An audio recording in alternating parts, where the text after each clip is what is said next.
www.union-market.org.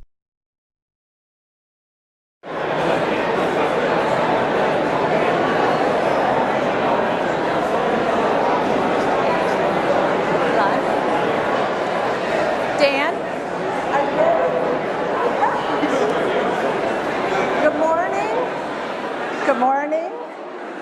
Good morning. Good morning. Keith Sellers. Good morning. If you're ready, we're going to go ahead and get started this morning. I'm thrilled. Hello, Ron Kaplan. I'm thrilled to welcome you to Union Market. So thank you for being here. I'm Jody McLean. I'm CEO of Eden's. And it's a pleasure to host today the Union Market Talks on being a catalyst for inclusive prosperity.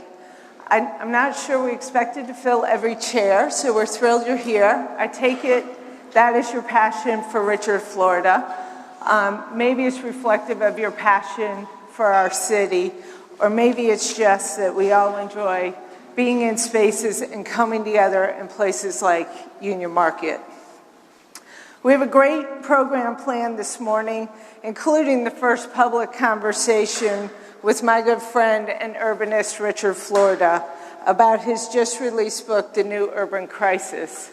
And I think somebody asked me earlier how I knew Richard, and I'll tell you all, I knew Richard by reputation. I had read the creative class, but when we went to go open the market here, and we're really thinking about what success looked like at Union Market 20 years down the road, 30 years down the road, we knew enough to know that by ourselves as developers, we didn't know the answer. And so we invited Richard and we invited a few other very strong urbanists to come in and sit with us for a day and just help us charrette, not the physical plant, not the architecture, but really charrette what the meaning of a great urban district meant. And that was the beginning of what I hope to be a lifelong and a great relationship. And I'm really pleased to be here today with this new book. I'd also like to thank the many other experts who are going to be with us today and leaders, our own Mayor Muriel Bowser, Mayor Tom Murphy, Ron Brownstein, Rob Boyle, and Ed Glickman. I also want to thank our partners in today's event, City Lab, EIG, and ULI. And finally, thank and acknowledge our partners, Peregrine Espresso and Politics and Prose, whose presence will allow each of you to get a signed book after the event. Clearly, cities are essential drivers of economic development, innovation, and creativity. In the last 2 decades, the return of residents back to the city centers has transformed our nation's urban economies. DC is a great example of a thriving, diverse city. We have sustained consistent growth for the last 10 years, if not longer, and have maintained an ethnic diversity as well as a socioeconomic diversity while expanding our employment base by just under 12% and adding close to 80,000 new jobs over the 10 years. But as we've added these new jobs, our household income, our median household income, has also risen by about 60%. During the same time, though, our median housing expense has risen, and renting expenses has risen 70.3%, and our owner-occupied 41%. These are stats that we all have to pay attention to, and they give me a little bit of pause. They're very typical. Eden's operates throughout all major cities. We have 125 projects throughout the United States, and we're seeing very typical stats in every urban market in which we're active. The thought that we continuously come back to as a group is, can we continue to maintain the balance of growth and prosperity while maintaining a diverse population living in close proximity to the amenities of their lives? At Eden's, we're really focused on the first 20 feet. We like to say that's where our energy goes, that's where our creativity goes, because in those first 20 feet, we can continuously bring back diverse groups like-minded people in continuous conversation and engagement with one another, incredible outcomes happen. Incredible opportunities emerge in our much broader community, and we believe we're inspiring great things to happen above us, in the office, in the residential. So my hope is it's not a coincidence, but rather intentional, that Richard's engaging in his first public conversation regarding the new urban crisis from Union Market, a place that in its little short life has created approximately 500 new jobs in Ward 5, not including any of our temporary construction jobs. And among that, Union Market is bringing diverse housing solutions and is giving our office and retail partners a chance to innovate, experiment, as well as grow and scale their businesses.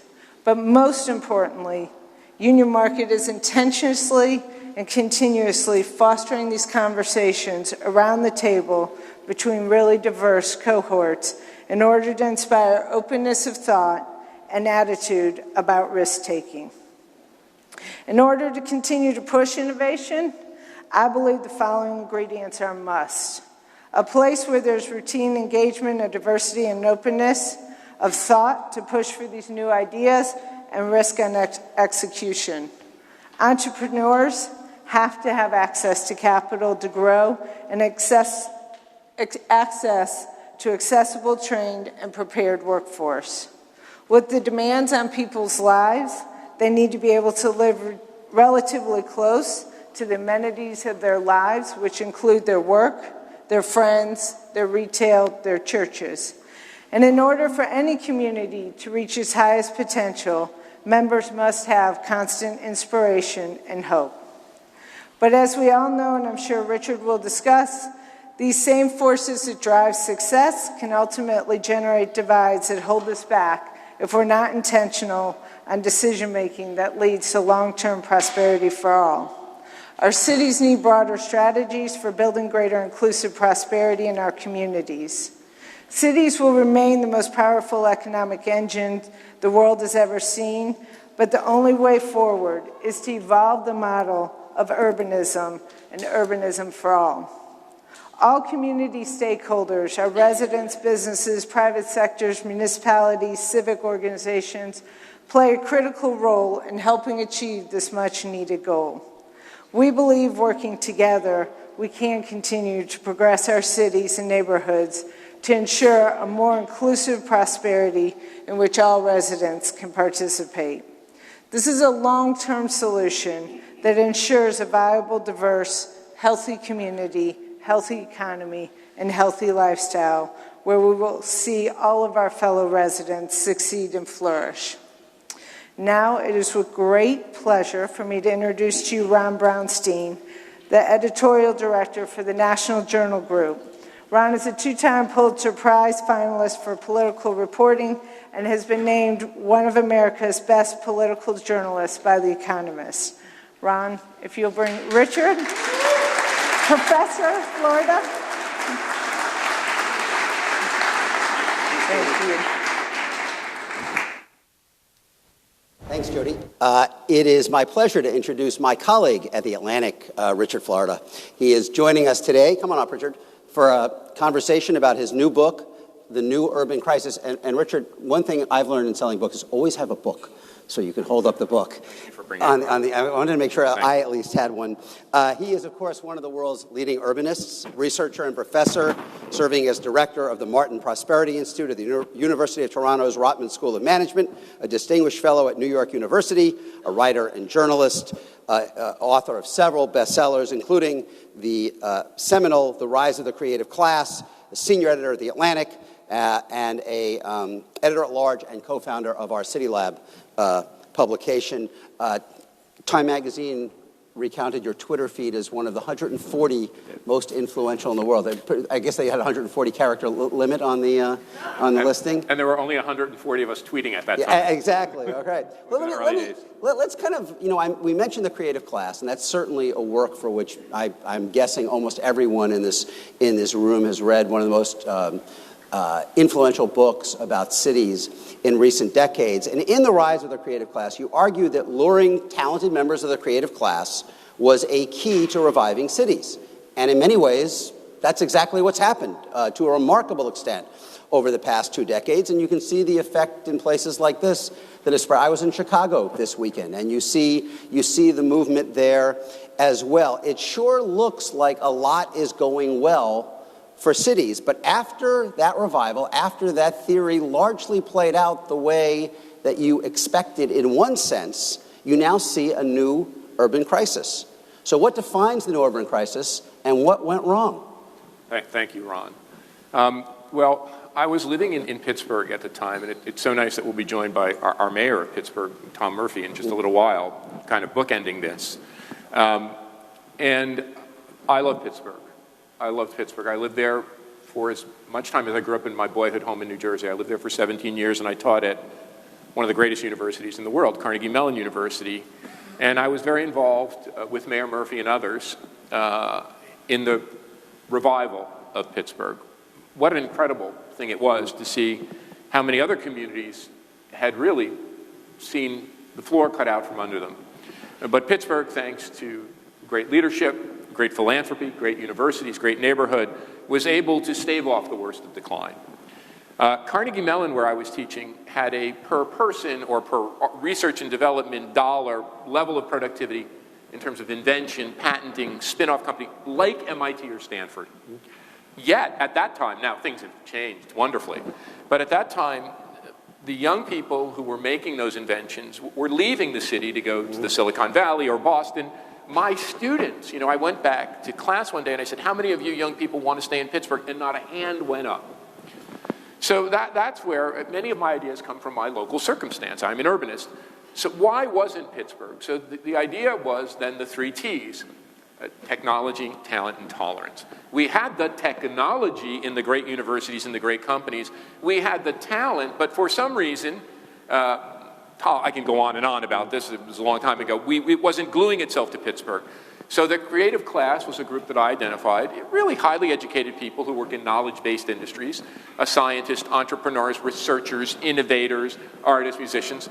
They were selecting places based on not only the economic opportunity, of course I talked about that, but where they wanted to be, where other similar-minded people were, which were open-minded, they were diverse, they were boys, they were girls, they were black, they were white, they were Hispanic, they were Latino, Asian, they were gay, they were straight. They wanted to be in a place that was exciting, and then the investment followed. Well, I went to see a former mayor of this city recently with our colleague Rob Ball, who's now running the city lab and doing a spectacular job.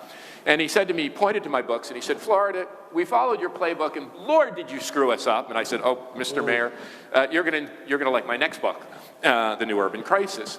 After a lot of introspection, but in particular, moving to Toronto, a city that is a boom town like Washington, D.C., where there are more cranes in the sky than any other city in North America, where there are people moving in from all over that country and all over the world, I saw what I argued was not only the most dysfunctional and crack-addicted mayor in modern memory, but the most anti-urban mayor be elected in my town. Here's the naive American going to Toronto, the progressive social nirvana. And I had to grapple with these divides, which you've written more eloquently about than anyone. These divides which were coming from really the mechanism of urban clustering. And that's what the central thesis of the book is. The same force of urban clustering that creates concentrations of technology investment, concentrations of startup companies in the Bay Area, now in San Francisco, in Lower Manhattan, now in DC. The same force that forces talented and creative people. This is the force my mentor and idol Jane Jacobs identified as the motor force of urban development and economic development. It also divides us. You see it here in Washington, D.C., because as the affluent people, as the talented people, as the companies come back to the city, there's only a limited amount of land. And we have this very vigorous competition for urban space. So, as best I can tell, the top 10% of income earners are the ones moving back to the city, and they're forcing the less fortunate out. You describe the clustering as a Janus-faced force. On the one hand, you say it is driving rapid growth. On the other, you write it is carving deep divides into our cities and our society. Explain why it is simultaneously having two such powerful and disparate effects? You know, and I think, to be honest, I and others minimized the contradictory effect. I think naively, to be very honest, and I think even Jane Jacobs would have said, 20 years ago, my God, we have to encourage this clustering. We want to see our cities come back. I grew up, I talk in the book, I was a creature of the old urban crisis, born in 1957 in Newark. I saw the city blow up. I opened the book with my dad saying to me, lay down on the floor, son, they're shooting. National Guardsmen tanks. So I was very forged by this crisis of my city, then Newark, seeing abandonment and decay. So what happened, of course, is due to this clustering, which Jane identified many, many years ago, and Robert Lucas once said she deserved a Nobel Prize for this, even though she didn't go to graduate school and was not an economist. She identified this fundamental force of clustering, which drives urbanism and drives economic growth. When talented people, like all of us, come to a community, we cluster together, we mix and we mingle, we rub shoulders with each other, we then innovate, we create companies, we create art, we create music, we create all the great things in cities throughout civilization. But of course, now, in the knowledge economy, the world isn't flat. The world's spiky. We are clustering and clustering and clustering in a smaller set of, I call them the superstar cities, the New Yorks, the Londons, the Parises, the knowledge hubs, the San Franciscos, the DCs, the Bostons, the Austins, the Boulders, I can go on. So we're competing. San Francisco had a fifth of all venture capital investment in 1990. It now has nearly half. The only place that has really measurably increased its rate of startup outside of the Bay Area is New York City. In London, but I'm talking about the US. And two neighborhoods in San Francisco, it's my favorite statistic in the book, right downtown, have more than $1 billion in startups every year, which is more than any other country on earth, save for the United States. So we are cramming ourselves into this limited amount of space. And at the same time, as the affluent, as the advantaged, as the creative class, I could go on, the techies, the global super rich, absentee investors, invest in these cities, they push others out. So we see, of course, part of the new urban crisis is the migration of the urban crisis into the suburbs. So it carves these divides that I saw with the election of Rob Ford. And I say in the book, if Rob Ford could happen in Toronto, and I wrote this book before Trump, by the way, I had to revise it completely after the election. But I say if Rob Ford could happen in as progressive, a cosmopolitan, a socially oriented city as Toronto, watch out. More and worse will follow. Let me come back to the Trump in a minute. We do a lot of events at the Atlantic with mayors around. I've done events with mayors in, I'd say, a dozen cities over the last 2 years. And with all of them, you hear some version of the same problem. John Hickenlooper, when he was the mayor of Denver, called it the Denver paradox, which is they are creating jobs again, which is good. They are attracting talent from all over the country and all over the world, in many cases. But they can't equip their own kids from the lower income neighborhoods in their city to compete for the jobs they are creating. From the south side of Chicago to the north side of Chicago, you might as well be trying to walk to the moon. And so when you kind of look at all of those cities that describe this same challenge, and certainly, here in DC, a prime example of this challenge, what are the answers to ultimately have a broader circle of a community benefit from the undeniable growth that is occurring again? Well, and that really is the theme of the new urban crisis. How do we find a way out of this? So first, what you've defined in my terms, in spatial terms, I could define it in class terms, but others have done that, including myself in Rise of the Creative Class. In spatial terms or geographic terms, what we have is no longer a city and suburban divide. Now that divide very much exists. But as affluence has moved to the city and poverty has moved to the suburbs, we really have I call it a patchwork city, a patchwork metropolis, a divided city, a divided metropolis, where we have areas of concentrated advantage. In DC, it's sort of half. We're cut in half. But in California, where you live, in Los Angeles, it's strung out against the coastline and a little bit downtown. In New York, it's obviously in Manhattan and Brooklyn, and then it goes out into the suburbs. We could go on and on. The maps are in the book. But we have these small spans of concentrated affluence and advantage, surrounded by much larger spans of concentrated affluence. The big thing is the middle has fallen out. We've become a hollowed out society, not only in terms of our class structure, but in terms of our geographic structure. One of the big points of the book is that the middle class neighborhoods, they are the platforms for upward mobility. I was born in one in Newark. My parents then put us boys in North Arlington, another working blue-collar middle-class neighborhood. I got a scholarship to Rutgers, and then my life changed. Many of my friends fell victim to all the problems, urban problems of violence, crime, drug abuse. So they were our platforms for upward mobility and our platforms for the American dream. My dad buying that little small house. More than 2/3 of us lived in middle-class neighborhoods in the year 1970. Now, according to the most recent data, less than 40% of us do. I'm afraid when the new data comes out, it's going to be more like a third. I forget the Pew statistic exactly, but roughly in 209 of 233 metros, they tracked the middle class's decline. The middle class decline has been the biggest in the most vibrant technology, knowledge base, the New Yorks, the San Franciscos, the Bostons, the DCs. So that's the problem. We lack these middle class drivers. And in the book, I talk about what we can do. And it's going to be mayors and governors, like the mayor here, like Mayor Hickenlooper, but just very quickly, we're going to have to build more. I'm going to come back to that. We're going to have to build more affordable housing in the urban center. We're going to have to invest in transit, and we're going to have to upgrade those service jobs. We're going to have to, there are now, in DC, about almost half the workforce works in service jobs, in food prep, restaurant work, office work, retail work, personal service work. Those folks have like 20 grand left over after paying for housing, and members of the creative class have like 80 grand. We don't have a middle class, and the only way we're going to have a middle class is to make those jobs better jobs, to pay those people better, and the book talks a lot about how we get there. So we're going to have to rebuild the middle class.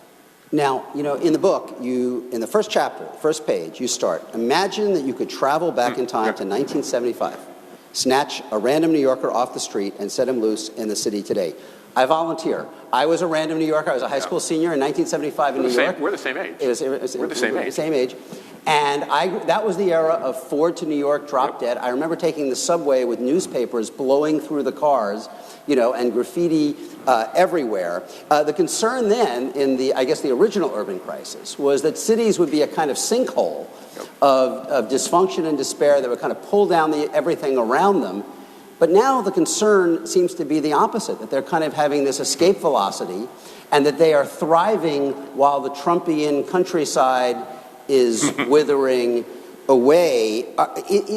Are we worried that cities are doing too well and concentrating too much of the opportunity in the society at this point? Well, it's funny, you know, we are the same age. I graduated high school in that exact same year and went off to Rutgers. And I had this amazing professor named Robert Lake, and I could tell stories all day long. My parents wanted me to be a doctor, and then they had a whole Italian family reunion. When I said, no, I don't want to be a doctor and do pre-med, they said, be a dentist. I'm like, I don't want to be a dentist. Mm-hmm. And you know, I said, you know what, I'll be a lawyer. My mother said, you'll be good at that, you're a good talker, Richard.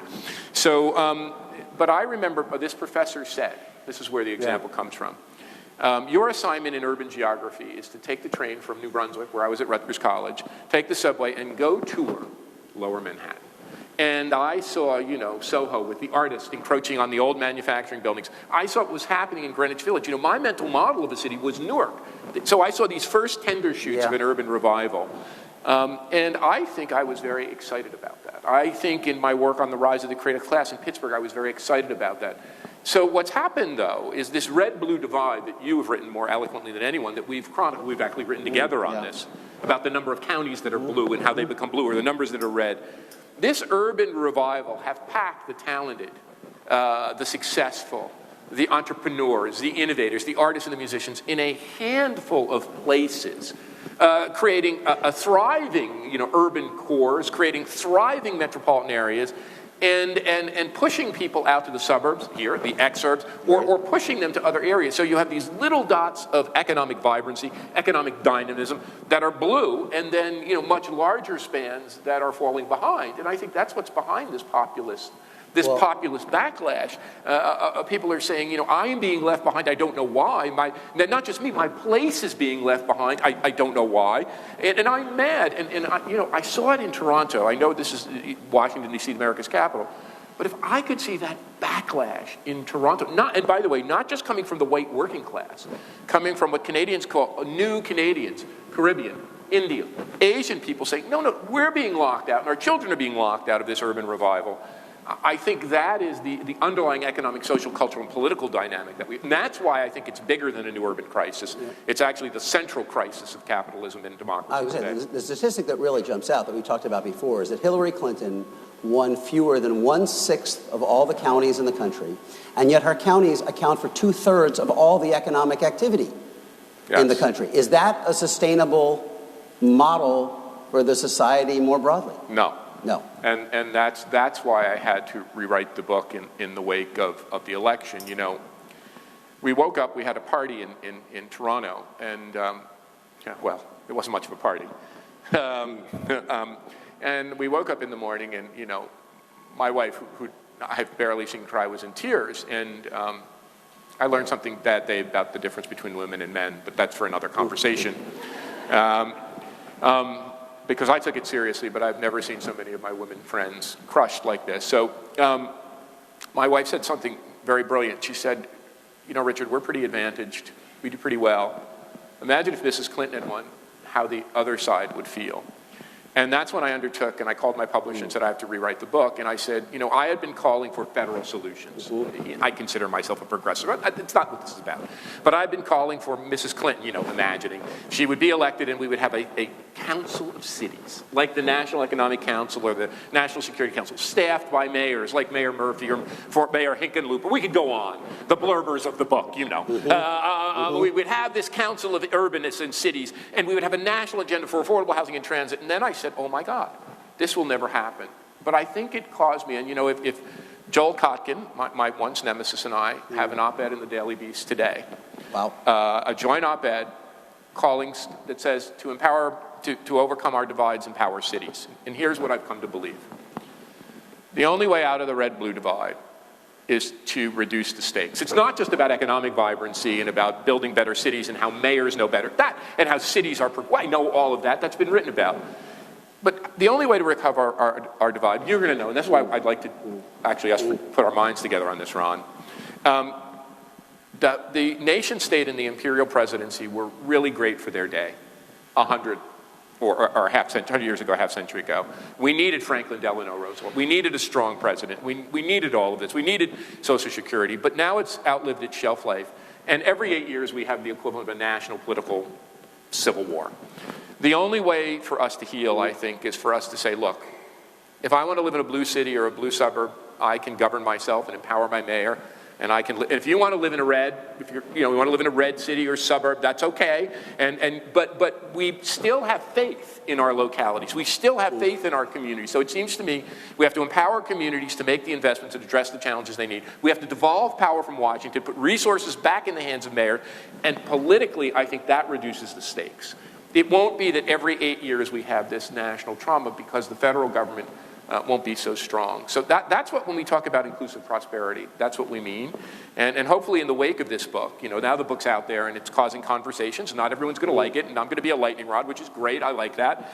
But I think this conversation, the bigger conversation than me, is how to empower the communities to overcome the divide and to build and address the challenges. There are a lot of policy things and recommendations in the book I could ask you about, but in the time we have left, I want to ask you about one other thing. The process that led you to writing this book seemed to me unusually personal and even emotional. You wrote, yes, quote, I entered into a period of rethinking and introspection, of personal and intellectual transformation, of which this book is the result. That sounds like more than the usual academic reconsideration. What struck you so hard about the set of conclusions you reached here and how they differed from some of your earlier thinking in the 90s? Well, the big thing was obviously the way the world changed economically and this concentration and clustering and how much the back to the city movement of the creative class outpaced what I could have imagined. And remember, this thing really happens after 2000. After Rise was written, the urban back to the city movement takes off. The divide that you and I have written about together, that you have written about more eloquently than me, that this divide in our country, the rise of Rob Ford, as impactful on me as Newark, as impactful on me as Pittsburgh, the rise, to see this dysfunctional, crack-addicted, anti-urban mayor. But my critics, I'm an open-minded person. I care about ideas and I care deeply about cities. A smart critic like Joel Kotkin, not the silly ones, a smart critic like Joel Kotkin, who when I was pissed off as hell at him, I had to say, Joel had a point. I might not agree with it. I might still not agree with it, but we've become close friends because I said to him, Joel, I respect you, and I respect what you say. I don't always agree. We have a different take, but we need both. But even more so, Ron, I fashion myself a progressive urban to be seen as the neoliberal devil, foisting gentrification on cities, is not a situation I like to be seen in. I see myself as a good Obama voter, a good Hillary. I could go on and on. You know, a person who's a very, if you take a tail of the distribution, I'm on the left end. And to see, holy shit, sorry, excuse me. That's not what I meant. I meant cities should come back and we should invest in cities. So really for me, it was a criticism by people on the left.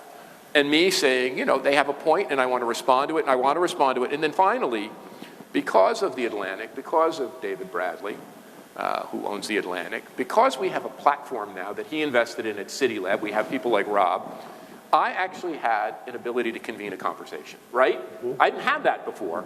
So if I could be open and honest and transparent about both my strengths and my shortcomings, about how critics, hopefully, I think this field, folks, of urbanism is the greatest field in the world. I think it's greater than economics, I think it's greater than sociology, and we suffer from the narcissism of small differences on steroids.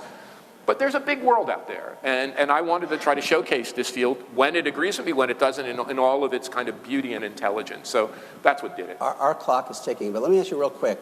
Are there any cities or mayors who you think have found a way to balance the dynamic growth that you're talking about while also creating ladders of opportunity or bridges for all communities in their city to benefit from it? Is there any place that's no one has really gotten it right yet?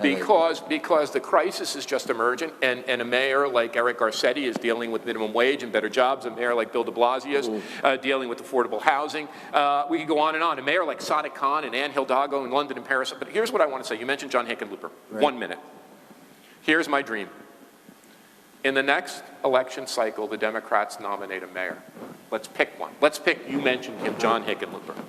And that mayor says, we're going to make America great by giving power back to you and the communities. And to prove that, I'm going to pick a Republican. I just learned he's a friend. I just learned he was a Republican because I'm going to take Mick Cornett, the mayor of Oklahoma City, as my running mate. We're going to run as a bipartisan ticket to tear down the dysfunction of Washington, to port power back to communities, to give power back to you. If you're red, if you're blue, you can invest, you can live the way you want to live, and we won't bother it.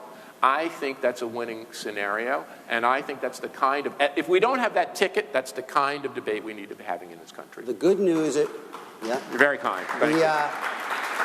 The good news about no one having figured it out yet is that there's still plenty to talk about for the rest of the day.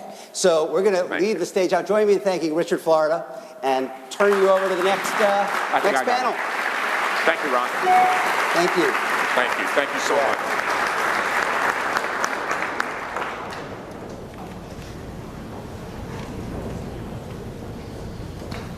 I think the next panel is up to me.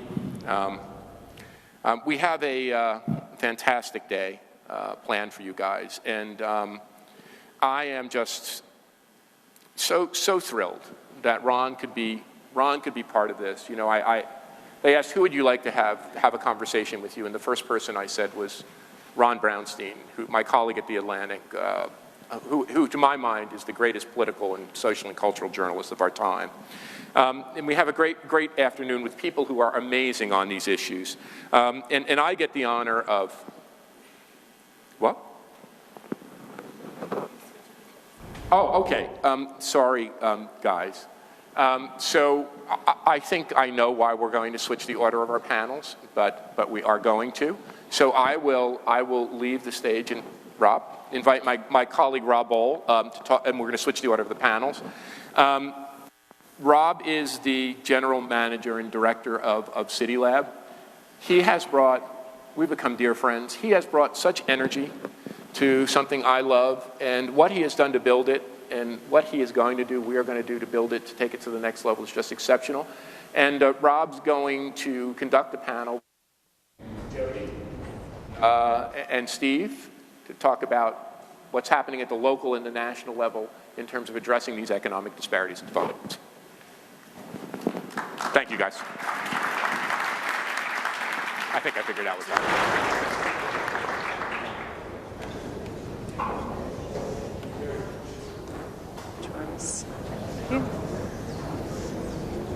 So first of all, this is Washington D.C., not New York City, so I'm not entirely sure why the mayor is not here exactly at the time they're supposed to be. But it's her city, so we'll let her be late. So this panel is about the notion of what we can do to drive prosperity and inclusive growth. People on my right are folks that are intimately involved in actually doing something about that as a part of their work, but also have understanding and thoughts about what we should be doing as a country. And so we're going to be talking a little bit about this. So I'm joined by two wonderful panelists. Jody McLean is the Chief Executive Officer of Edens. We're sitting in one of her wonderful developments today. And Steve Glickman is the co-founder and executive director of the Economic Innovation Group, a nonprofit whose mission is to enhance solutions that empower engagement and incentivize building a more dynamic U.S. economy. And I realize that I have my glasses on because I can't see far away, not quite closely. So Jody has been described as one of the most influential women in commercial real estate. As Edens CEO, she helped grow the company to more than $6 billion of assets. She's responsible for Edens' strategy to move the company's portfolio to major urban centers and a strategy to move to major urban centers, transforming neighborhoods and communities for the better. A great example of this, as I just said, is Union Market, where I come pretty frequently with my family and can tell that it is an actual vibrant community. Sometimes on a Sunday morning, maybe too vibrant in terms of sitting down. But she's the trustee of the International Council of Shopping Centers and the Urban Land Institute, where she also sits as the newly created Executive Committee for the Americas. And to her right is Executive Director of EIG, Economic Innovation Group, Steve Glickman, responsible for the strategic direction of that group and the impact of the organization. He previously served as a senior economic advisor at the White House under President Barack Obama, special advisor to the U.S. Department of Commerce, and counsel to the former Congressman Henry Waxman. His work has been featured in various publications, The Atlantic, The New York Times, NPR, and The Washington Post. And also, I would direct you to his website because they do some really groundbreaking and interesting studies that should be on the reading lists of everyone in this room. So we're going to start, Steve, with you. As we discuss building greater inclusion and opportunity in our communities, how do you define inclusion? And can you talk about the role of the dynamic economy that promotes and drives and contributes to inclusion? So thanks, Robert, and thanks, Richard, and Jody. It's fantastic to be here. I'm going to take blame for moving the panel up. My wife is due with our first baby in 2 days. So she said, if you could move your panel up, just in case, that would be great. And so now I can come home with a win. So thank you. Thank you, Mayor Bowser, for that. So I think I'll probably take a slightly different track in defining inclusion than Richard did. But it's along a very similar theme. And that's that the very notion of what it takes to be able to live the American dream in this country is crumbling. And it's crumbling in a way we've really never seen before. A big chunk of that is geographic. And the geographic divide in this country is the single most important national crisis that you don't hear anyone talking about. Here's why. Right now, if you're living in most cities across the country, and Raj Chetty, who's a fantastic thinker on this at both Stanford and Harvard, has written about this quite a bit. If you're poor in a number of cities across the country, your chance of moving from the bottom 20% to the top 20% is basically zero. There's no shot for you. If you live in San Francisco, Seattle, if you live in LA, New York, you've got a chance. If you live in Atlanta, Detroit, Cleveland, Baltimore, no chance. What does that mean? It means that not only won't you move to the top 20%, but if you're poor in those communities, it means you're going to die earlier. The life expectancy of someone who's poor in an economically distressed city is 7 years less than someone who's poor in a wealthier city. It means everything's different. Your access to jobs, your access to healthcare, your access to opportunity. So access to opportunity, to me, is the key of what it creates to be inclusive. And we're focused on the wrong way of getting there in both our politics and I would argue in our economics. We're very focused on what is destroying too much in this country. We're very focused on globalization. Foreign companies are taking our jobs. Or technology. The next big thing is making it so an American worker doesn't have to work anymore. Actually, the rate at which things are destroyed in this economy, that companies are closing, is lower than it's ever been.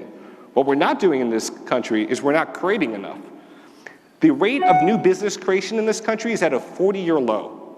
We produce a slower rate of new business creation than we have since we've started collecting those statistics. And what does that mean? Really simply, the problem we're all trying to solve for is how people get good jobs again. That's what leads to all of the political anxiety we're seeing in our system. In a big chunk of the country, good jobs don't exist anymore. And a big part of the reason those new jobs don't exist is because we're not creating the new industries to replace the industries that we've lost in a very concentrated part of the country. If you're sitting in a big Midwestern city or you're sitting in a rural part of the South, you're living in one of the worst economic circumstances you've lived in a generation, which means for the first time in U.S. history, people think that their kids are going to be worse off economically than they are, and the reason they think it is because it's true. So when you talk about the geographical barriers to some of this economic development, and we're going to talk a little bit later about the Investment to Opportunity Act, but how are some of the ways in which the federal government as well as state as well as local governments should be looking at addressing those barriers, and what's the role of the private sector in that? So I think your question is totally right on the mark in identifying where these solutions have to come from. Let's start with a very core notion. They have to come from the federal government, the local government, and the private sector. All of the parts of that have to be a part of the equation. The federal government's probably the weakest part of that link from the perspective of what they can actually do. They have really one very powerful vehicle, and that's the tax code. The tax code is an incredible mechanism for incentivizing behavior you want and punishing behavior you don't want. But we have a huge problem in our national politics. Both parties are having the same economic debate they had 30 years ago. Even though, to Richard's point, starting in 2000, but even more importantly, starting after the recession, the nature of the economy totally changed. Both parties running up to, let's say, starting in the late 70s, early 80s, agreed on one simple notion. If you had enough growth in this country, and the U.S. is growing faster than any other westernized economy right now, that all boats would rise with that tide. That is broken.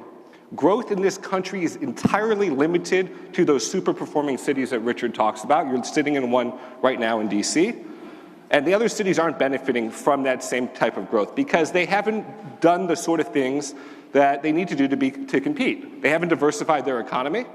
They haven't upskilled their workers. They're no longer able to attract the investment that they need. And the result of that, it's not that if you look at the cities doing really well, it's the cities that are the most connected to a globalized economy and are most connected to technology, have the best broadband infrastructure. They're the ones that are connected to this changing economy. The ones that are most isolated from it are failing. The federal government has a very important way they can, I think, help that process through the tax code, but I think we'll get at that later. The local government, local leadership here matters a lot. Cities that have bad local leadership got crushed. Good examples. Detroit, not the current mayor of Detroit, Mayor Duggan, who's doing a great job. The former mayor of Detroit, the former mayor of New Orleans, now criminals, in jail because they basically bankrupted those cities. They crushed those cities, which are now amazing entrepreneurial hubs. There's nothing inherent about Detroit or New Orleans that means it can't have a robust entrepreneurial ecosystem. It had terrible local leadership. We have other great examples. DC's been blessed by a series of really strong mayors. Everyone from Tony Williams through Adrian Fenty through Muriel Bowser have developed the cities in ways that have changed the dynamic of what it is to live in DC. There are other cities too, and these are red state cities in red states that are doing great. Mayor Pete Buttigieg in South Bend, Indiana, turned a really failed manufacturing economy into something that's now really robust and exciting. Mayor Greg Fisher in Louisville, Kentucky. Mayor Andrew Gillum in Tallahassee, Florida. These are not places you think about as economic and entrepreneurial powerhouses, but there's something those mayors are doing that's changing the game. And the third, and I'd argue the most important piece, is the private sector. The private sector, particularly two pools of the private sector, the investor class and big companies, are making more money than they've ever made before in the modern history of the U.S. Stock market, record highs. The investor class is doing great. Corporate profits also at record highs. There's a downside to that, immense corporate concentration, making it much more difficult for entrepreneurs to compete. But we're also focused on the wrong type of things in cities. Typically, the way we've stimulated economic development in cities is by offering some kind of tax giveaway for a big company to come in and deposit a bunch of jobs. Study after study after study shows that that does not work. What we should be doing is bottom-up creation. We need to do three basic things. One, stimulate an entrepreneurial ecosystem. You need people to create the new businesses and industries of the future. That's where good jobs come from. Two, you need investment, particularly private investment. Without private investment, cities aren't successful. This is a great example of where private investment is making a huge impact. And three, you need skills training. We have a huge apparatus of vocational schools and community colleges that are basically entirely misused. Bring in the companies, make sure the skills you're teaching lead to actual jobs that exist, create those pathways. It's a big win-win. It's completely broken. So both our capital market, there's plenty of capital, but it's invested in the wrong way, and our labor market, there's plenty of jobs, but we're not skilling people for the jobs that are open, are broken in this country, and the political system so far hasn't woken up to fixing it. Thank you. So Jody, your company is where the rubber meets the road many times in terms of private investment. A developer, by definition, goes in and makes changes and creates new opportunities. What do you think is the role of private property developers in terms of the developing inclusive prosperity, but also even its obligation to do so? I would probably start by saying I might be the opposite of everybody else who's been up here. I am squarely in the height of capitalism, being a real estate developer, and quite frankly, very comfortable there. And in that place, I would tell you that there is no obligation, but there is clearly a role for us to play.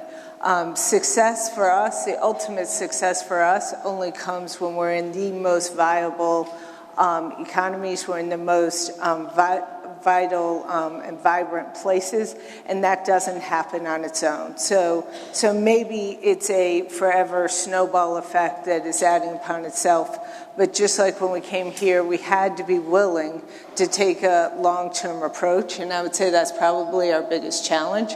Our biggest challenge is the challenge of opportunity. Lost opportunity. So it takes a lot of capital, it takes a lot of private investment to be able to do a place like Union Market and to do it the right way. It takes patience, it takes a long-term vision, it sees well beyond what is today's yield, what is today's return, and really deciding that the place for us where we can be most successful is taking a long-term view, is taking a view that looks out well beyond maybe what's on our immediate pro formas, our immediate development yields, and says what kind of community, what kind of society do we want to be a part of that looks well out and continues to create the greatest value for all. And I think that's a huge issue. So I hope we do get to talk about the Investment Act, because I think the biggest challenge we face every single day is that challenge of opportunity lost, to do things the easy way, to do things where the yields may come a lot quicker. We need partners who help us continuously take that long-term view. So before we get to the Act, I want to ask you a little bit about Union Market, which is seen as a great success in activating this part of the community and really enhancing and developing new opportunities. How did you, when you were in the process of developing and then programming this market, how did you ensure that your efforts here were going to benefit the community? How do you measure it? How do you talk about it? We have three measures. We have three measures that we track really every day. Obviously, we have financial measurements, we have operational measurements, and then we have community measurements. And we actually track statistics like crime, statistics like education, we track opportunity, and we track health. We have 125 projects. Our typical market area is defined by a 17-minute travel time. That's typically the time that people will travel to engage in community and to engage in our places. So we have what we call sort of this triple bottom line, and those community stats what we've learned is when we focus there first and foremost, we outperform our financial and our operational goals. So we track that, we hold ourselves accountable, we set goals every year there, just like we would for our financial and our operational goals. And when we came to Union Market, we had to figure out who those right partners are. So I'm going to make a shameless pitch for Thrive. Each and every one of you got this in your chairs. And I think what Taman is doing, what Gary Williams are doing here in this magazine is exceptional. And our role to partner with them is to offer the space, is to offer the support for them to do these things. Because what we have found is that when they thrive, and if you haven't had time to look at this, this is really exceptional work. But when we find that when our partners, really close-in neighbors thrive, we all thrive. And these are the kind of communities that we're all attracted to.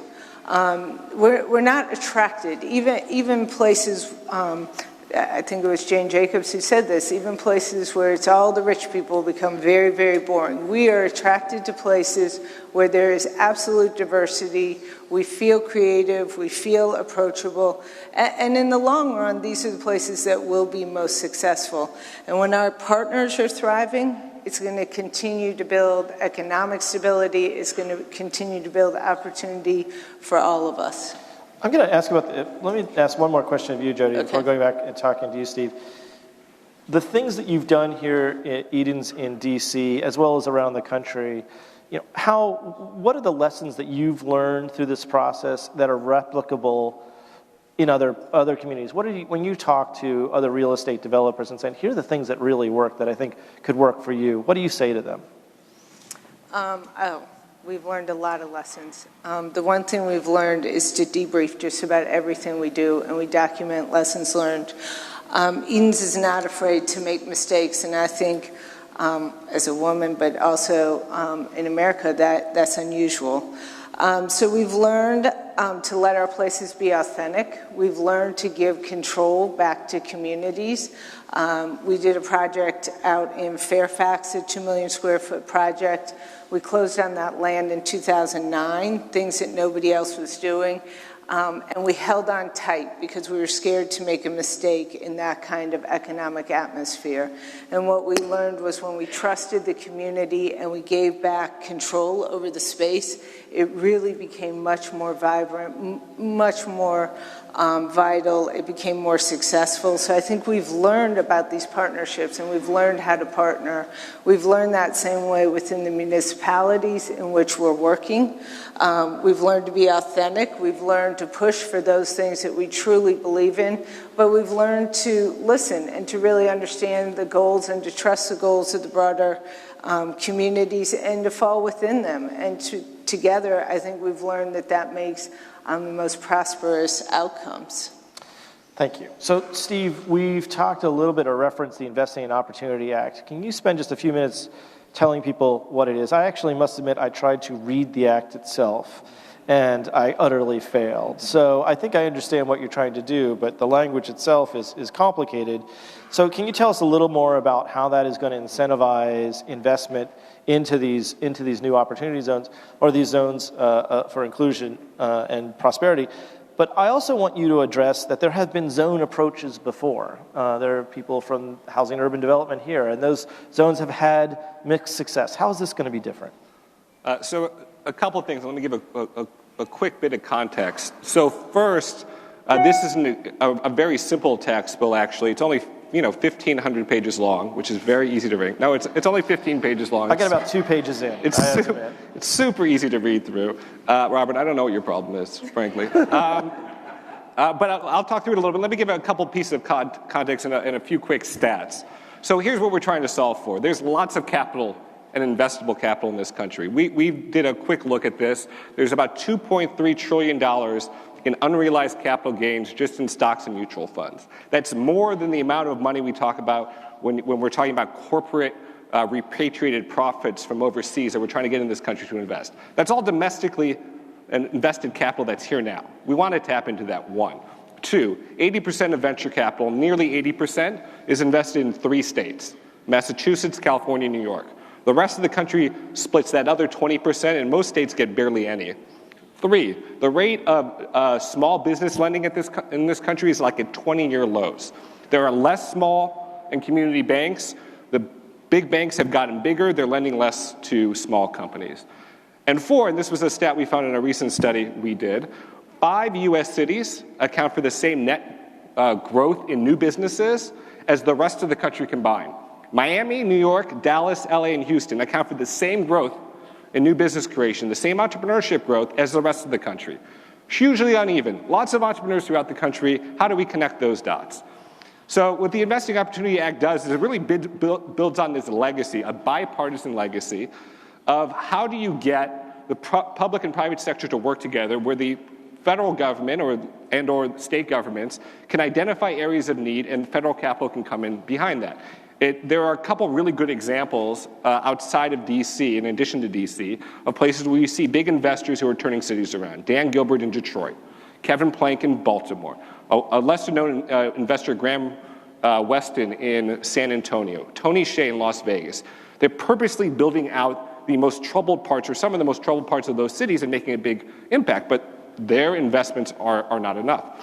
So what this does is different than those previous models, but trying to aim for a similar goal. Where those other models failed was they created zones, empowerment zones, enterprise zones, and the onus was on the companies in those zones to take advantage of that tax incentive. These companies were often pre-profit. They were often too small to be able to navigate what's a really complicated regulatory environment, and the credits never really worked. So we wanted to take a notion that gave that incentive to the investors but wasn't a credit, so that there was no taxpayer money on the hook. So it's set up basically as a deferral. It's like a small business rollover.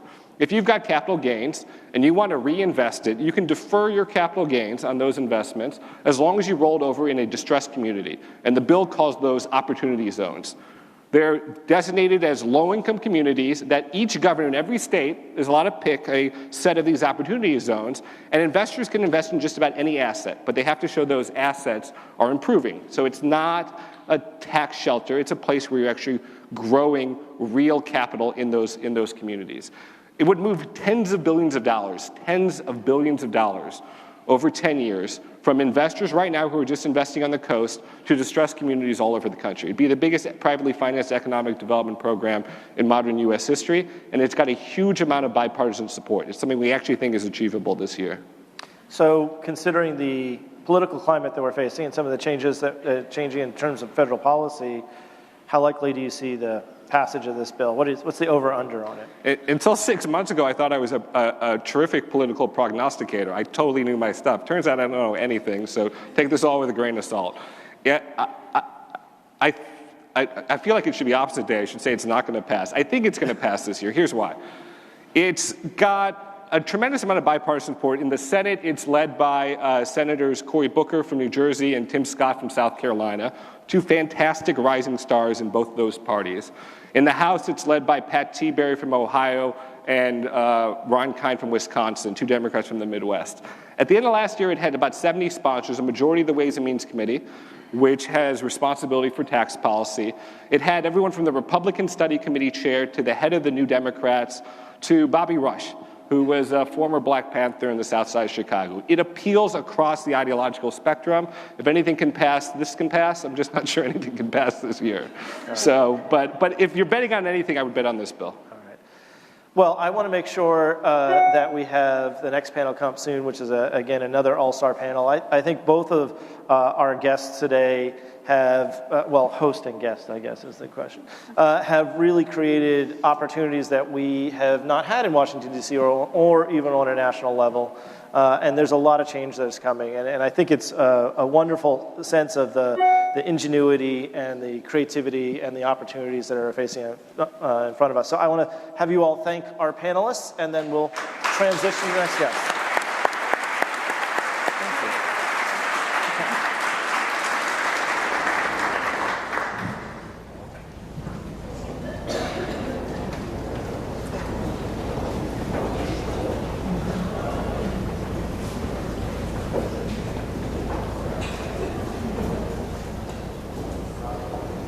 I think Mayor Murphy and Mayor Bowser, we can have you come up.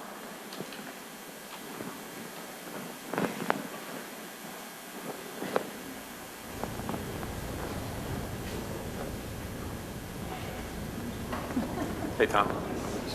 I don't know. They said Mayor Bowser. Mayor Bowser could come up. That'd be great. Thank you. Thank you so much for coming. It's good to see you. I understand we have a Pittsburgh connection. My daughter graduated. So thank you, Mayor Murphy and Mayor Bowser, for being here. You guys know who I am, so we'll just jump right in. It's very interesting to be with two mayors of my hometowns. I lived in Pittsburgh, as I mentioned, for 17 years, and I lived here for 3 when I taught at George Mason and developed the relationship I have with the Atlantic. And that was 10 years ago that I moved from the city to Toronto. And to see the transformation that has happened here in this market and beyond is truly remarkable. One thing I do want to note before introducing both mayors, Washington, D.C. is an epicenter of what I call the creative class. I just looked at my notes before coming up here. In the most current data that we have, nearly half of the workforce, 46.8% of the workforce, are members of the creative class. There's only one metropolitan area that's higher than that in the entire country. That's San Jose in the Silicon Valley. And it literally beats Washington, D.C. by a fraction of a percentage point with 46.9%. So I would say it's a tie. The other thing I want to note is that Washington, D.C. is doing reasonably well on the new urban crisis. It is having difficulties. It has levels of inequality and levels of economic segregation that the mayor is addressing. But it is not in the status of a New York or a Los Angeles or a San Francisco. I have the data here. It's in the book. But while those are 1, 2, and 3, Washington, D.C. among all metros is in the 40s, and it's in the 15s. That's still like to do much better, but it is not at the level, and it's at a position now to make those important decisions. And that's why I cannot tell you how delighted I was when you said you would come and have this conversation with us. Because as we've been talking about, Mayor, it is mayors now, especially in light of what's happened at the federal level, who are leading this country forward. Mayor Bowser has been mayor of this great city since 2015. And she has really, what we're going to talk about today, it was so nice for when I began to think about inclusive prosperity and talk with folks about it, to see you and your administration adopting this for this city it was just brought joy and hope in a time that I might have been despairing. So with her inclusive prosperity agenda is really driving not only, of course, to make this city more inclusive and more affordable and a bigger middle class, overcome its divides, but engaging in national conversation. Mayor Murphy was my mayor in Pittsburgh for almost every year that I lived there. He really was the mayor who got the city moving again and really spurred not just the investments in the economic, the pride of place. I think, Tom, you spurred a pride of place. And if you know Pittsburgh, a place that is about its neighborhoods, your focus on how those neighborhoods make a city great. And Tom was also close to the city and can talk about its revival. Well, anyway, let's start with Mayor Bowser. I've given the background on the city. I don't need to give more. Tell us a little bit about your tenure here, but most importantly, how did you get to the point where you thought you wanted to unveil this inclusive prosperity agenda, and what's that about? Sure. Well, let me thank everybody. Can you hear me? Can I be heard? Okay. For inviting me. I'm delighted to be here at Union Market. Okay. And I have a hometown Pittsburgh and a hometown DC. That's wild. Yeah. So it's good to be here with the mayor. I spent 4 years in Pittsburgh, and I have, of course, been born and raised in Washington, D.C. So when you ask me about my tenure in Washington, D.C., I kind of think it spans 44 years. Because that's how old I am. And my family and commitment to the city spans that period of time. But I also had the great opportunity to serve in elected office since 2007, which I would put us kind of smack dab in the middle of Washington's renaissance about that time. I've seen we've been joined, we have 3 planning directors here for Washington, D.C., who have had a great deal to do with how we've grown. Andy Altman, who served with Mayor Williams, Harriet Tregoning, who served with Mayor Fenty, and my planning director, who is also here, Eric Shaw. And I think we set out a bold agenda, starting with Mayor Williams, that in order for our city to rebound, because the incredible story of Washington has been long in the making, but we were a town that was broke. We were threatened to be taken over by the Congress. We had populations that were declining instead of fastly growing now. We had a well-earned reputation for bad business relationships and being bad for business. And we've spent a couple of decades turning all of those things around. I focus on two things as being the drivers of our renaissance, and that has been our dogged commitment to reforming our schools and our dogged commitment to public safety. With those two things, we've been able to attract people, families, and businesses, and those have led to soaring revenues that allow us to make the human services investments that we need. So why do I focus on prosperity and inclusive prosperity? And that's because while we are booming in many ways, we are becoming a town that's inaccessible for average people. And so my focus as a council member and now as mayor is how do you keep that prosperity and progress and growth going, but make it more attainable for more Washingtonians? Because I wouldn't be proud, none of us should be proud, if we build fantastic buildings and spaces, but we push people out who have been a part of that progress. And so that's been our focus. You know, I love this city so much. It's funny, when I first came to visit, I was probably 18 or 19, no, probably in my early 20s in New Jersey. And I remember young people then buying places in DuPont Circle for like $35,000, if you can imagine. These were young people right out of college, you know, so-called urban pioneers wanting to live there. And you see how it's expensive. But I do want to say this, compared still, the chance is wide open here, but compared to New York or LA or San Francisco, this is still not quite in that league. So it's important that you act now. But the scale of the city, its neighborhoods, its walkability, it is one of the most, and of course today we see it in its full bloom.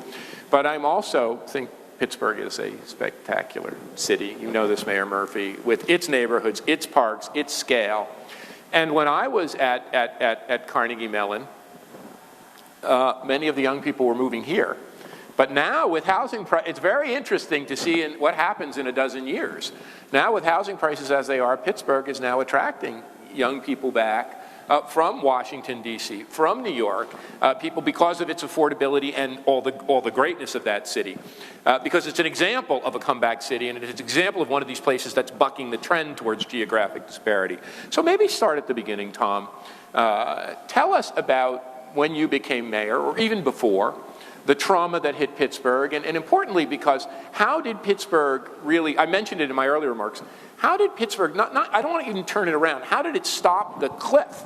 You know, I think that's a very important part of the story, that it really stymied, it halted what could have been much deeper trauma. So start there and take us forward. There's one word, Richard, and it's intentionality.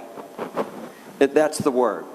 Okay, let me just give you, for those of you unfamiliar with Pittsburgh, Pittsburgh between 1970 and 1990, 500,000 people left the region. 500,000 people. We became the second oldest community in America. The Miami was the oldest community. It wasn't because old people were retiring to Pittsburgh. It's because all of our young people left. So that's why there are so many Steeler fans in Washington, D.C., okay? Because you brought that with you. And so we were managing decline. And we were doing okay, but we were managing decline. So the challenge was to reimagine Pittsburgh. That collapse happened because of the globalization of the steel industry. And it all literally in a 20-year period disappeared. And so we were faced with reimagining Pittsburgh, not only a land issue of thousands of acres of old industrial property, but a cultural issue of we had an economy based on big unions and big corporations, and we needed to move. And the first person I ever heard say the universities could be the economic drivers was president of CMU, Dick Cyrus. where you served under. And none of us understood what that meant, right? Is that it was, I mean, the universities hire people, they do research. What do you mean being an economic driver? Yeah. And what Richard said is that we were watching lots of smart young people get trained at CMU, and then there was no reason to stay in Pittsburgh. We were not an attractive place, we weren't vibrant, and there were not a lot of jobs available. And so in a very intentional way, we thought about how to change that dynamic. And this is where the translation between policy and implementation often is misread, because that change, as bad as we were, was incredibly painful. One of the rules is that nobody wants to change. Whether you're in the worst economic circumstances or in the best economic circumstances, you don't want to change. And so it is a fundamental decision, I believe, of every leader, is that you make a fundamental choice. Do you want to be loved or do you want to be effective? Because if you're going to make changes, there's going to be conflict. And too many people in our business of politics don't want conflict. We'll set up a task force to study it. We'll get into this process. So I'm going to give you all some homework. You all need to read a book called Rules for Radicals, written by Saul Alinsky. And those of us with gray hair are going to laugh about it. Rush Limbaugh revived it periodically under Obama, but it is more important now than any book you will read, because it's about how to change things. And that is where we are. And let me just end by saying the challenge for the mayor and for every mayor around the country is that state legislatures, and in your case the federal government, are the black hole of American politics. Cities outside of Washington are governed by the states.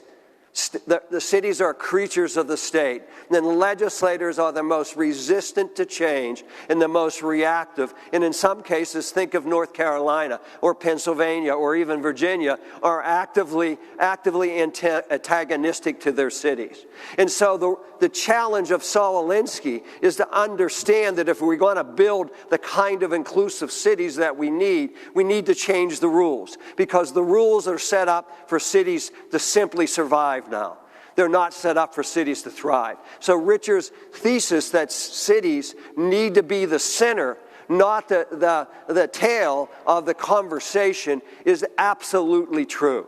Cities are thriving in spite of the antagonism of many state legislators in the federal government. And that's why, to build on what Tom said, this conversation is so important, because everything is working against you, Mayor Bowser. The state legislatures for other cities have long had an anti-urban or a rural bias in this country. I talk about that in the book. Our federal government, look at the map. We talked about that earlier. Look at how red the map is. In fact, currently, I think we're trying to do with our federal government, much of it, aside from the important work Steve and his colleagues are pushing against that, really have an anti-urban thrust. So we're acting against our economic drivers, our social and change drivers, but still, mayors have to persevere like you are. And I think it was at South by Southwest, I'm not sure, but it's very interesting that you mentioned it there. You know, South by Southwest, I went to the original ones. It is a celebration of digital technology, creative class, yuppie, bro techno culture. And you went there with a message. You said, and that message is starting to get through. We need inclusive, think about that, inclusive innovation. We need an innovation system. And I just want to make an underline. When I think about innovation and creativity, that's why I wrote Rise of the Creative Class, I think our greatest innovators in the United States didn't come from the top of our society. My idol, my boyhood idol, Jimi Hendrix. We can go down the list. Louis Armstrong, Andy Warhol from Pittsburgh, working class, Polish kid.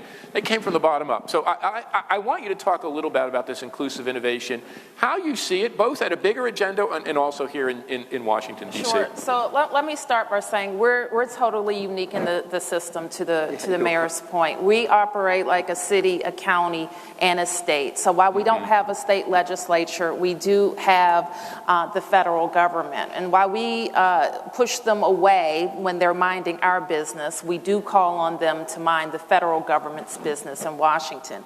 And they have some specific issues and responsibilities. Our parks, they have some roadways, they have the metro system, which carries a lot of their employees. So we do call on them to mind the federal government's business in our city. But being unique also has its benefits because the federal government largely stays out of the big issues that we face in Washington, which gives us the ability as a unique type of governing entity that really has 14 people making the decisions about a $13 billion budget.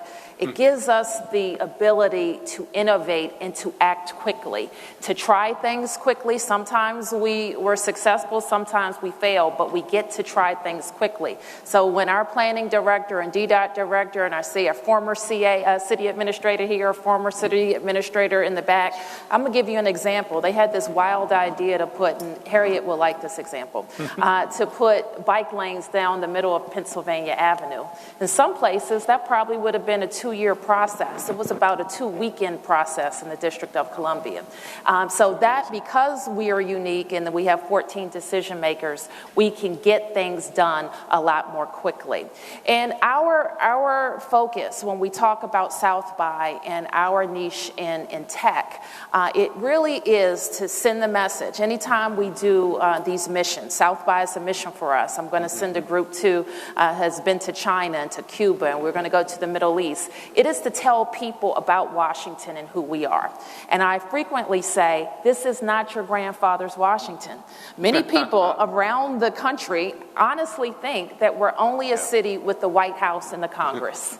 They don't know about our 680,000 people, our great businesses, and the economy that drives this city. The truth is, we're growing more private sector jobs than any jurisdiction in the Metro Washington region as a share of our jobs. Most people wouldn't know that. And we know that when we focus on tech has grown quite organically in Washington. And what we've been in the last 2 years, Mayor, is more intentional about where our space should be in tech.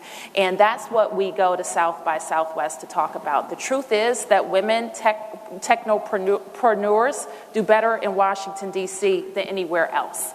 The truth is, and it was a panelist earlier who said that the only 3 cities are getting venture capital, where we're trying to be more intentional about attracting that venture capital to Washington and doing it with underrepresented business. We are launching actually on April 20th in partnership with Howard University, an incubator in Washington, D.C., along one of our major corridors that will help us incubate space for underrepresented entrepreneurs in the tech space. And so that's what we are doing to make our economy, our businesses more diverse and to attract others.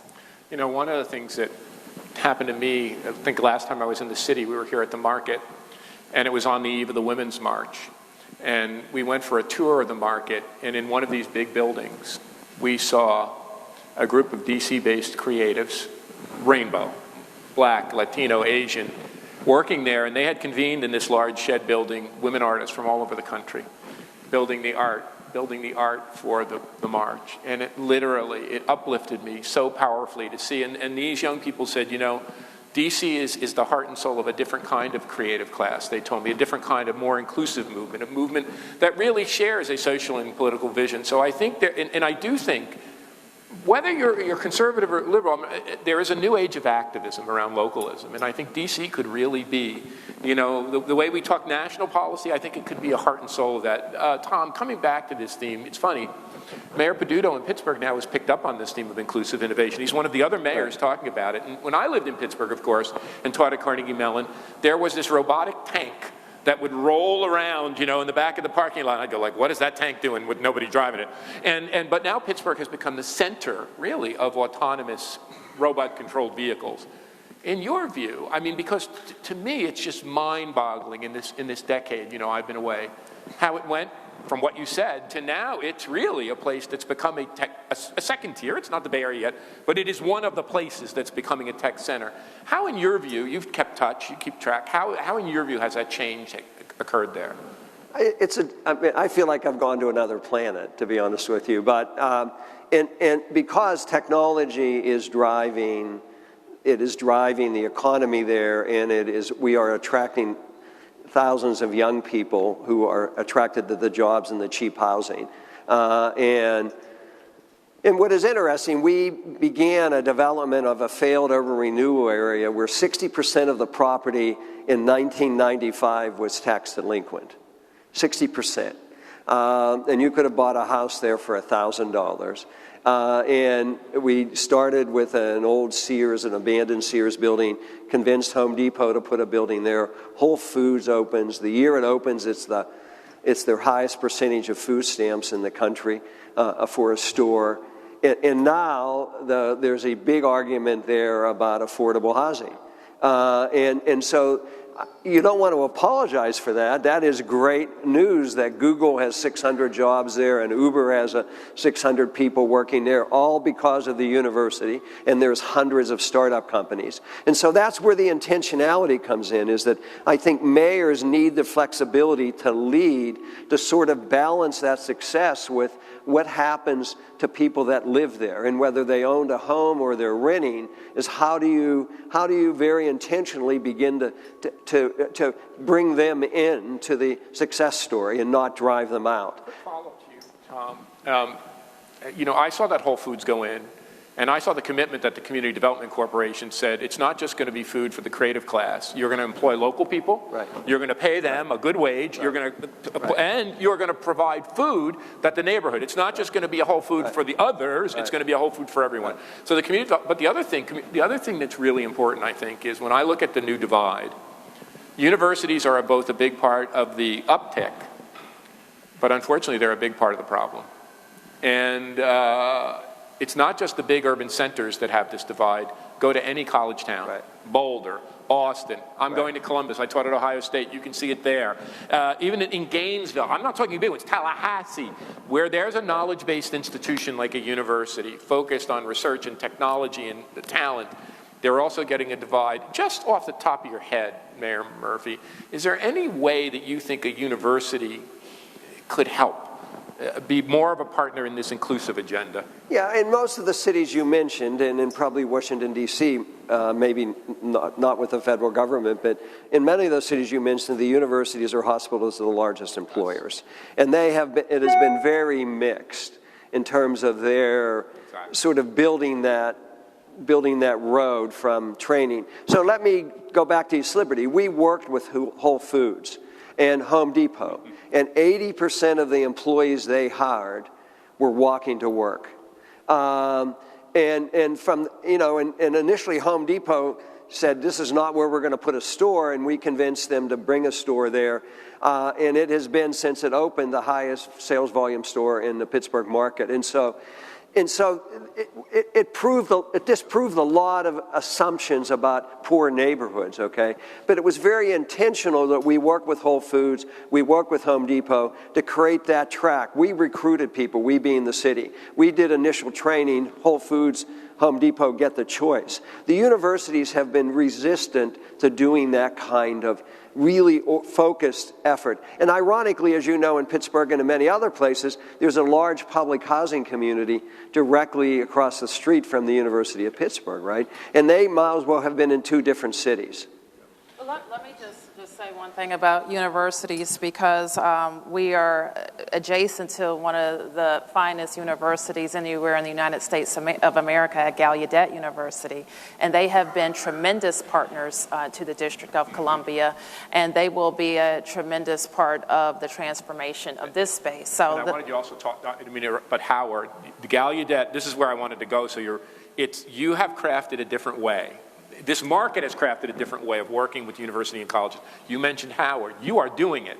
So both with Gallaudet and Howard, I wanted you to explain how are you getting them part of this agenda? Where is this coming from?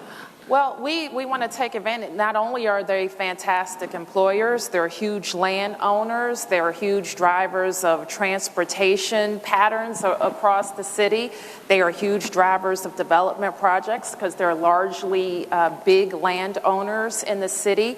and we want to encourage them to get that land on the tax rolls. Because a lot of it isn't. And so we, as they have great neighborhood enhancing development projects that can help us drive our agenda, whether it's around tech and hiring DC residents for DC jobs or creating DC resident-owned businesses, they can also help us with another part of our inclusive prosperity agenda, and that's affordable housing.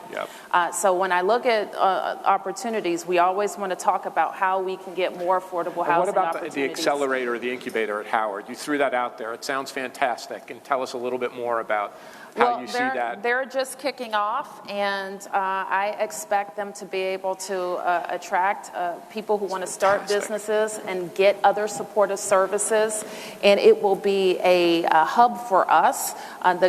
What's the government's role really in that? And so sometimes we hear it's space, sometimes we hear it's convening people and making sure we're sending the message that DC is a great place to do business, is helping to attract more capital for these young businesses, so we can get a part of that venture capital that's concentrated now in 3 areas. So that's what we think is going to happen there. And shining a light on them like you're doing and calling them out and saying how important they are is very. I have one last question because we're out of time for you, Mayor Bowser. And it really is, how do you think the private sector, this is a real estate town. People don't know this. But in terms of real estate finance, real estate development, this is a real cluster in Washington, big-time cluster, national and a global cluster. How can the private real estate development community, places like this market, how can they help be part of an agenda, not just about building new buildings, but how can they partner with you to be help, as we're trying to do here, to bring inclusive prosperity to this neighborhood and community? Well, I think that all of the development communities, and we are a hot market because of a lot of planning over a number of years to really focus on areas of our city where we need growth. We need that investment, and many of the areas have been underinvested in for a long time. And I'm proud that a lot of that development is following community-supported plans all along the way. So I think that the development community just needs to look at what we've laid out. Our goals for affordability in metro station areas is 30%. But how can you do more? There's one developer who had an interesting concept of, instead of just doing the 30% right on site a couple of miles away, there were more home ownership opportunities created in nearby communities. So use creativity. Look at what we can do around transportation and look at what we can do around hiring. To be inclusive, we have to do a couple of things. We have to increase the incomes of local residents. We have to make affordability in housing, which is our chief challenge, a focus for everybody. And we have to be very, very aggressive in holding everybody accountable. Thank you very much. Thank you, Mayor Bowser. Thank you, Mayor Murphy. Thank you.